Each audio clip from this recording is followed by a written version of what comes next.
नमस्कार, डेली 24 भारत देख रहे हैं आप। मैं हूं आपके साथ हिमांशु दुबे। इजराइल और ईरान के बीच महाजंग जारी है, लेकिन इसी बीच जो है एआईएमआईएम के सांसद असदुद्दीन ओवैसी ने एक बहुत बड़ा बयान दे दिया है, जिसके बाद उनकी चर्चाएं जो है वो तेज हो गई हैं। दरअसल बता दें कि मिडिल ईस्ट में चल रहे ईरान और इजराइल संघर्ष के बीच एआईएमआईएम के जो प्रमुख हैं असदुद्दीन ओवैसी ने एक अहम मुद्दे की ओर अपना ध्यान आकर्षित किया है। उन्होंने एक ट्वीट के जरिए जानकारी दी है कि ईरान में 1595 भारतीय छात्र फंसे हुए हैं, जिनमें से 140 मेडिकल छात्र तेहरान यूनिवर्सिटी में पढ़ाई कर रहे हैं। इसके अलावा इराक में 183 भारतीय श्रद्धालु भी संकट में फंसे हैं। यानी कि ओवैसी ने एक बार फिर से बड़ा बयान दे दिया है, जहां एक तरफ देखा गया कि जब पहलगाम आतंकी हमला हुआ था उस दौरान किस तरीके से ओवैसी ने लगातार पाकिस्तान की भर्त्सना की थी, पाकिस्तान के खिलाफ लगातार बयानबाजी की थी और भारत के पक्ष में उन्होंने खुलकर अपनी बात रखी थी और पाकिस्तान को मुंहतोड़ जवाब भी दिया था। लेकिन एक बार फिर से जिस तरीके से ईरान और इजराइल के बीच युद्ध चल रहा है, तो उस दौरान ओवैसी ने भारतीय जो छात्र हैं उनकी चिंता जाहिर की है और भारत सरकार से ये बड़ी मांग की है कि भारत सरकार जो है ऐसे छात्रों को जल्द से जल्द अपने देश वापस लाए, ताकि उन छात्रों की जान को बचाया जा सके और उनको सही तरीके से अपने देश वापस आ सके, ताकि किसी भी प्रकार के कोई भी नुकसान उन्हें न हो सके।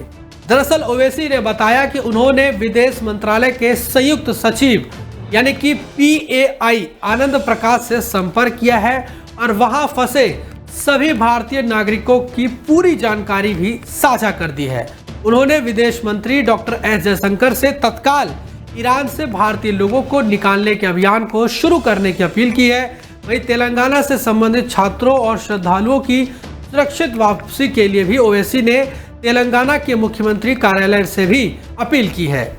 एआईएमआईएम चीफ ओवैसी ने अपने ट्वीट में ये बड़ी बात कही है। बता दें कि एआईएमआईएम चीफ ओवैसी ने अपने ट्वीट में लिखा है कि ईरान में 1595 भारतीय छात्र फंसे हुए हैं, जिनमें से 140 मेडिकल जो तेहरान यूनिवर्सिटी है उसके छात्र हैं। वहीं इसके अलावा 183 जो है भारतीय श्रद्धालु भी इराक में फंसे हुए हैं। मैंने PAI के संयुक्त सचिव आनंद प्रकाश से संपर्क किया है और सभी की जानकारी उनको शेयर की है। अब जल्द से जल्द निकासी जरूरी है। मैं विदेश मंत्री डॉक्टर एस जयशंकर और तेलंगाना के CMO से भी अपील करता हूं कि उनकी सुरक्षित वापसी जो है सुनिश्चित की जाए। वहीं आपको बता दें कि ईरान और इजराइल के बीच सैन्य कार्रवाई जो है लगातार जारी है।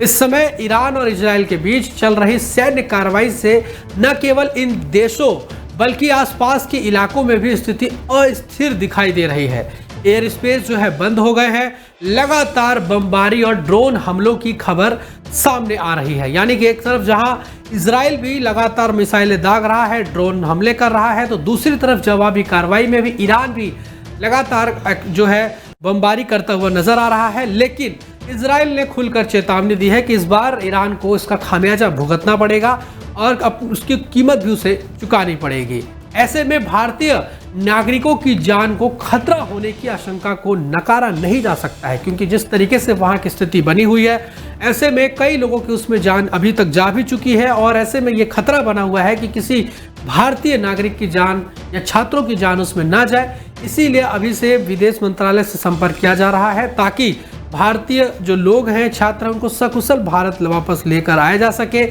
ईरान और इजराइल में भारतीय दूतावास ने वहां मौजूद भारतीयों को भी सतर्क और सुरक्षित रहने के लिए कहा है और अपील भी करी है कि जो भी नागरिक हैं वो बाहर ना निकले और अपने घरों के अंदर ही रहे, ताकि वो सुरक्षित रह सके और सतर्क भी वो रहे। ये भी बड़ी अपील जो है भारतीय दूतावास ने ईरान और इजराइल में वहाँ के यानी कि जो भारतीय लोग हैं उनको एडवाइजरी जारी कर दी है।